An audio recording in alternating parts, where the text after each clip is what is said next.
आखिर इस देश की यूनाइटेड भारत के अंदर जो फोर्स थी उसमें कितने परसेंट मुसलमान थे? फोर्स में कितने परसेंट थे?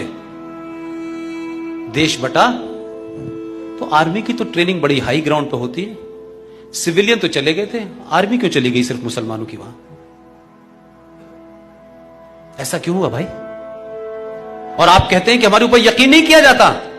आपके ऊपर तो इस मुल्क ने इतना यकीन किया कि 4-4 राष्ट्रपति दिए,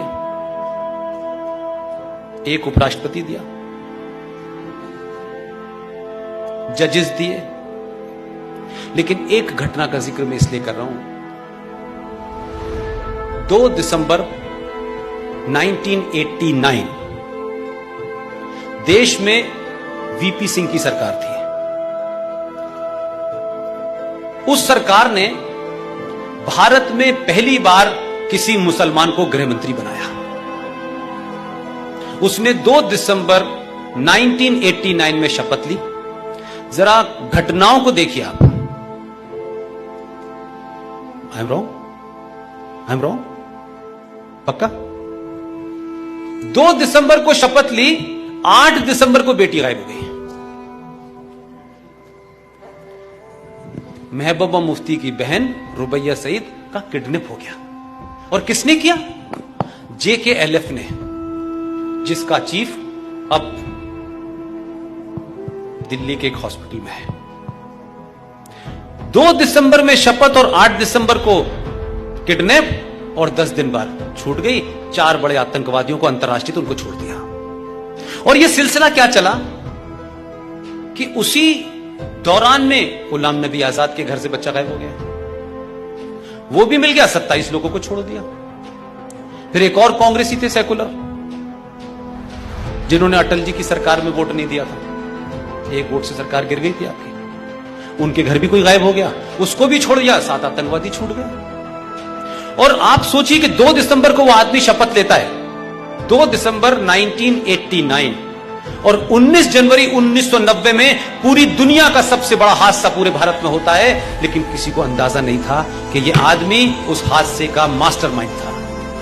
19 जनवरी 1990 को कश्मीर से 5 लाख कश्मीरी हिंदू पंडितों को रेप और मर्डर करके भागने पे मजबूर कर दिया गया, इसी गृह मंत्री से। कोई अखबार उठा के देख लीजिए, वर्नाकुलर मीडिया का भी देख लीजिए, और टेलीविजन को भी देख लीजिए, और अंग्रेजी अखबारों को भी देख लीजिए, किसी ने इसके बारे में लिखा हो।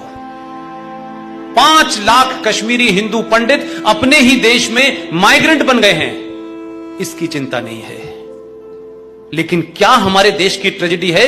रोहिंग्या मुसलमानों के लिए उस वक्त मैं जयपुर में था, एक जुलूस निकला, लाठी चार्ज हुआ। जो लोग निकाल रहे थे वो भारत के मुसलमान थे, जो भारत से हुब्बुल वतनी की बात करते हैं, जो कहते हैं कि कुरान के हिसाब से हुब्बुल वतनी हमारे अंदर है, और हमारी हुब्बुल वतनी यानी हमारी देश के प्रति जो हमारा निष्ठा है उसको चैलेंज मत कीजिए। जुलूस निकालने वाले मुसलमान थे। जयपुर के शहर का बीच का सबसे बड़ा चौराहे पे जो थाना था उसको आग लगा दी गई। उनके लिए पूरे हिंदुस्तान में मुझे कोई एक जुलूस, एक धरना बता दें जिसमें हिंदुस्तान के मुसलमानों ने कहा हो कि 5 लाख कश्मीरी हिंदू पंडितों को उनके अपने ही देश में और उसी राज्य का गृह मंत्री हो, और उनको धर्म की वजह से निकाला गया, उनकी आइडेंटिटी की वजह से निकाला गया।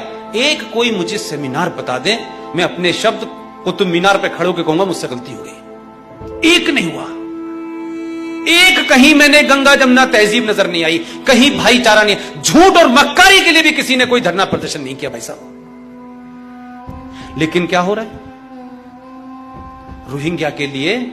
जिस जम्मू कश्मीर में आर्टिकल 35 होने के कारण जम्मू कश्मीर में भारत का नागरिक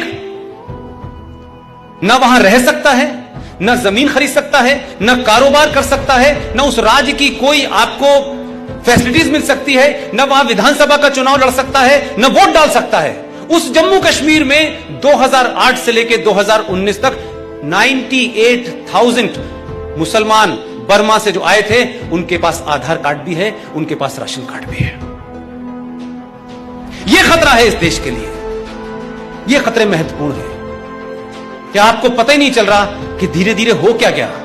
हम कहां खड़े थे जब हमने देखा तो इतनी भीड़ है कि अब हम कोशिश कर रहे हैं कि अब इनको एडजस्ट कर लें। तो आप तो 700 साल से एडजस्ट ही कर रहे थे भाई साहब। 700 साल पहले भी आपने इसी आदर्शवाद के चलते ये हालत हो गई कि आप जैसे को चंद गुंडे आए थे, कोई करोड़ों की फौज नहीं आई थी, उन्होंने गुलाम बना के रखा।